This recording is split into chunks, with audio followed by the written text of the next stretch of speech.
Hey, welcome to Herd Watching Election Evening Edition. I don't know how many of these I'm going to do. I don't know if I'm going to stack them all and put them up on YouTube all at once or in pieces. I do know that I'm going to be putting them up on Facebook probably in parts as we go. So I've got the camera on a little automatic thing that follows me around. If it wiggles too much, we'll stop it for the next ones. But I'm curious to try it. In any case, where do I think we stand on election evening? Well, before I get into my thoughts on the states, let's talk about the media as a whole. I don't know if you've been paying attention for the last couple of days, but the media has set up two competing narratives. One, we won't have enough information tonight to make a call on the election, and any attempt by Donald Trump to do so is fundamentally illegitimate and an attempt to steal the election. And then the competing narrative that they've set up is that they gleefully reported that if the Biden organization felt that they had enough math to declare themselves the winner, or for the media to position them as a winner, that Joe Biden was going to address the nation as the leader from a leadership position as the president-elect. And they gleefully reported this possibility. You can see them salivating over it. Whereas they've previously said that any communication, speech, or attempt to declare victory by the Trump organization would not be covered by the media. And in fact, they all sort of have a tacit agreement that they're not going to give coverage to the declarations of the Trump organization. Additionally, any legal challenges to the proceedings by the Trump organization are being cast entirely in terms of attempting to suppress the vote or steal the election. And any legal proceedings by the Biden group are seen as inherently legitimate in an attempt to protect the sanctity of the election. Now, that's the narrative the Democrats have run for a decade, but obviously because their goal is to be as expansive as possible and let everybody vote, because their core constituencies are sort of at the fringes of that process. So that means they, to be charitable, they want a lot of people who might not be normally eligible to vote.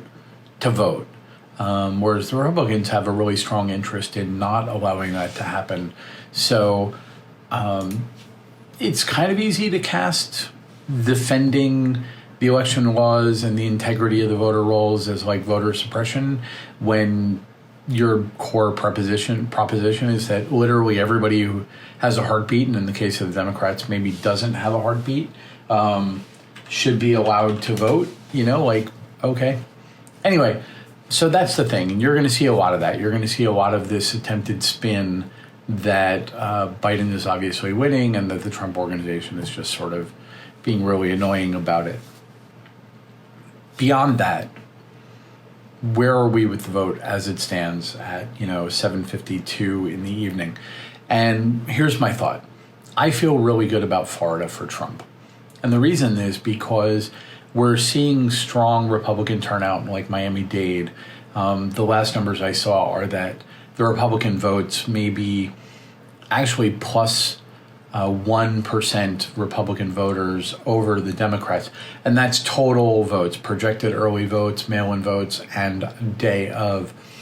If Trump is having a strong performance in Miami-Dade, which would normally not be super conservative friendly, then we can expect as the numbers come from the more conservative parts of Florida that he'll do even better. And I think that bodes really well for Trump carrying Florida in the end. I'm less confident about Pennsylvania, and we're seeing sort of a thing play out where almost nobody in Pennsylvania, in Philadelphia, is voting on the day. There's pictures and video of, it's basically a ghost town at the polling locations in Philly. Now, obviously that still means thousands and thousands and thousands of people are voting, but you kind of get where I'm saying. Like, Philadelphia's deeply Democrat stronghold, so it was never going to go for Trump anyway. To the extent that there was the hope that there would be some, groundswell of support for Trump deep in Philadelphia that would flip the city to the Republican side, that's obviously not going to happen. And I don't think anybody reasonably expected it to ever happen. On the other hand, There are also not a lot of late-breaking Democrat urban voting going on in Philadelphia. So either Democratic enthusiasm is comparatively low, or everybody who's Democrat in Philadelphia already voted by mail, which is possible. Anyway, I don't know what that means for the rest of Philadelphia. For the rest of Pennsylvania, but it does mean Philly is probably gone. From a Trump perspective, though, again, nobody really expected it to happen. And I just don't know that I'm really confident about Philadelphia at all. It's kind of a squirrely state. It can go either way. We'll have to see how that happens. Trump did get the early call on West Virginia, but of course, it's West Virginia. It was probably going to go for Trump no matter what. Okay, there we are.